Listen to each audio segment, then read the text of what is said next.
ప్రశాంతంగా ఉన్నారు.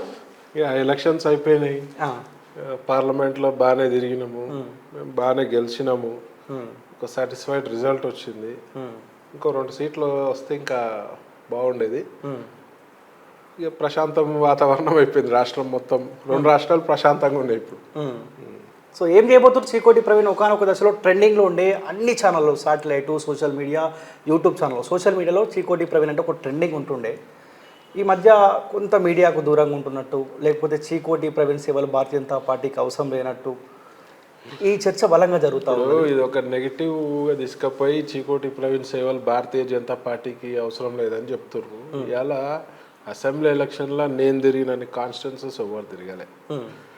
పార్లమెంట్ ఎలక్షన్లలో ఆల్మోస్ట్ 10 పార్లమెంట్స్ కవర్ చేసినాను. ఒక్క రోజు కూడా ఖాళీ లేకుండా ఫుల్ బిజీగా ఉన్నా. సో నేను ఎప్పుడు కూడా బీజేపీకి సేవ చేస్తూ, బీజేపీ అవసరం ఈ దేశానికి ఎంత అవసరం ఉంది, ఈ రాష్ట్రానికి ఎంత అవసరం ఉంది అనే పందాలో ముందుకు పోతూ ప్రజలకు ఒక అవగాహన కల్పిస్తూ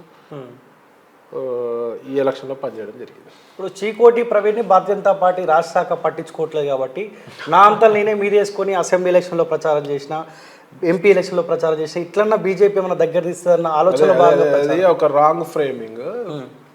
అసెంబ్లీ ఎలక్షన్లో నన్ను పట్టించుకోకుండా ఎప్పుడు లేదు. మా అధ్యక్షుడు ఎప్పుడైనా నా భుజం తట్టి గట్టిగా పనిచేయ పార్టీకి నీ వాయిస్ యూత్లో బాగా పోతుంది అని చెప్పడం జరిగింది, జనాలలో బాగా పోతుంది అని చెప్పడం జరిగింది.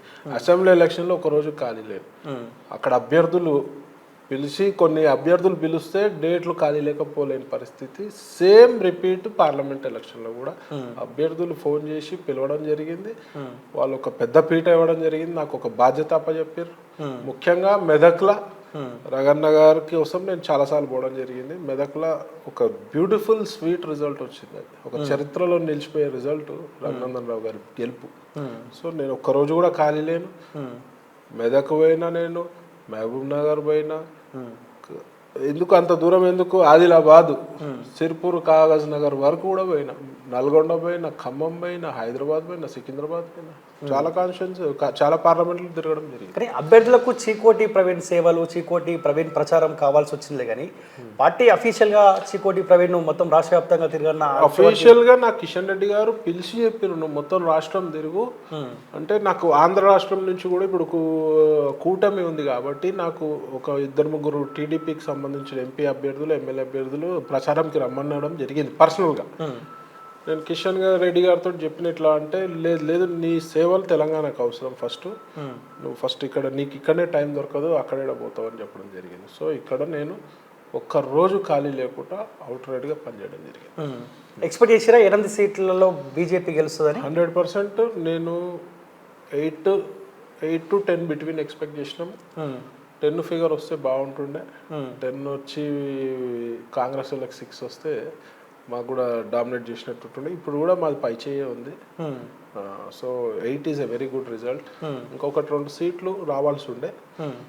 మరి అక్కడ కొంచెం ఎక్కడ లోపం జరిగిందో మరి మేము అంచనాలు వేస్తాం. సో మీరు గ్రౌండ్ తిరిగారు కాబట్టి ఈ రిజల్ట్స్ మోదీ కోసమే ఈ 8 మంది గెలిచిరు అనుకోవచ్చా, లేకపోతే అభ్యర్థులను చూసి బీజేపీ కోటేసి? మోదీ గారు ఎనీ టైమ్ మోదీ గారిని చూస్తే ఎవరైనా ఓటేస్తారు. ఎందుకంటే భారతదేశంలో మోదీ గారు అవసరమో, ఎంత అవసరమో భారతదేశం బాగుండాలంటే ప్రజలకు తెలుసు. నెక్స్ట్ వచ్చేసి క్యాండిడేట్లను కూడా డెఫినెట్గా చూస్తారు. క్యాండిడేట్ల చరిష్మా కూడా పనిచేస్తారు. సో అవుట్ రైడ్గా మోదీ గారు చరిష్మా, బీజేపీ చరిష్మానే ఫస్ట్. నెక్స్ట్ వచ్చేసి క్యాండిడేట్లు. మీరు జైరాబాద్ నుంచి టికెట్ ఆశించారు. సో మీకు కాకుండా బీఆర్ఎస్ పార్టీ నుంచి వచ్చానికి బీబీ పాటిల్కు టికెట్ ఇచ్చినారు. నాకు టికెట్ వస్తే అయిపోతుండే, ఆ సీటు కూడా కైవసం చేసుకుంటుండే భారతీయ జనతా పార్టీ అన్న ఆలోచన అక్కడ ఏమైనా ఇబ్బంది అవుతా ఉందా ఇంకా మీకు? డెఫినెట్గా అనిపిస్తుంది కదా, మనకు వస్తే గెలుస్తుండేమేమో అని అయితే డెఫినెట్గా అనిపిస్తుంది. ఎందుకంటే ఆడ నేను ఏదో తోపు తురుమని నేను చెప్పా. జైరాబాద్లో నాకు యూత్లో ఒక పిచ్చి ఫాలోయింగ్ ఉంది, మీరు ఎక్కడైనా కనుక్కోవచ్చు. సో వచ్చి ఉంటే అయ్యేది.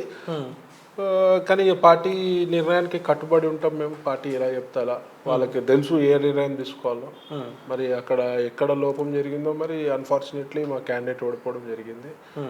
అట్లాంటి ఏమైనా ఉంటే సరిదిద్దుకునే ప్రయత్నం చేస్తారు.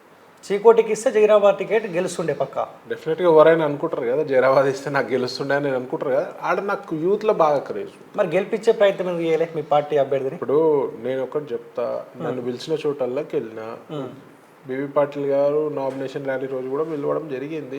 ఇంకొక 3-4 సార్లు పిలుస్తారని ఎక్స్పెక్ట్ చేసిన.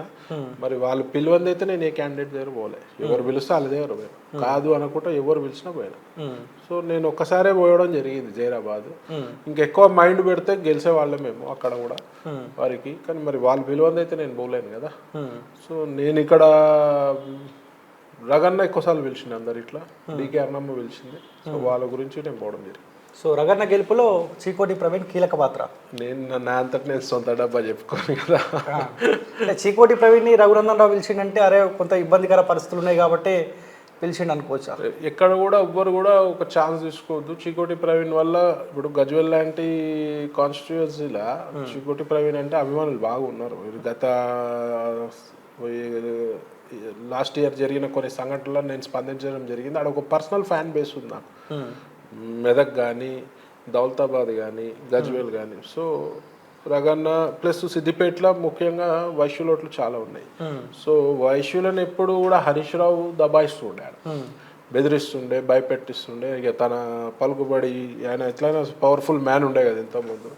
సో సిద్దిపేట కాన్స్టిట్యున్సీలో వైశ్యుల ఓట్లు చాలా కీలకంగా ఉండేది. సో మా యొక్క సామాజిక వర్గం నన్ను బాగా నమ్ముతారు. సో దానివల్ల వాళ్ళకు ఒక స్ఫూర్తినిచ్చి మనం ఎవరు భయపడాల్సిన అవసరం లేదు అని చెప్పడం జరిగింది.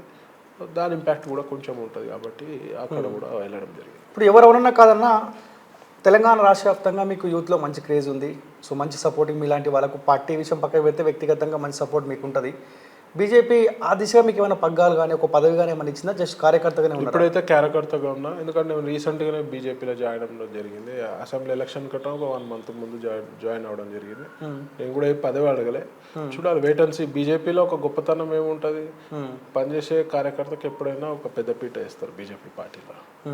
ఎన్నో ఎగ్జాంపుల్స్ ఉదాహరణలు ఉన్నాయి. ఇవాళ రాజస్థాన్ సీఎం కానీ ఒక మామూలు కార్యకర్త ఇవాళ సీఎం తీసుకుపోయి సీఎం చేసి, ఎంతోమంది కేంద్ర మంత్రులు లేరు, ఎంతోమంది గవర్నర్లు లేరు, ఎమ్మెల్యే లేరు. సో బీజేపీలో ఒక గొప్పతనం వేరే పార్టీలో లేదు. పనిచేసేటోళ్ళు ఎప్పుడైనా బీజేపీ ఐడెంటిఫై. కానీ పదవి విషయంలో మీరు చాలా ఈజీగా తీసుకుంటారు, మిమ్మల్ని అభిమానించే వాళ్ళు చాలా ఇబ్బందికరంగా పడతారు కదా. డెఫినెట్గా అభిమానించేటోళ్ళు హ్యూజ్ ఎక్స్పెక్టేషన్స్ తోటి ఉన్నారు. డెఫినెట్గా వాళ్ళ ఎక్స్పెక్టేషన్స్కి షార్ట్ పీరియడ్లో రీచ్ అవుతాం.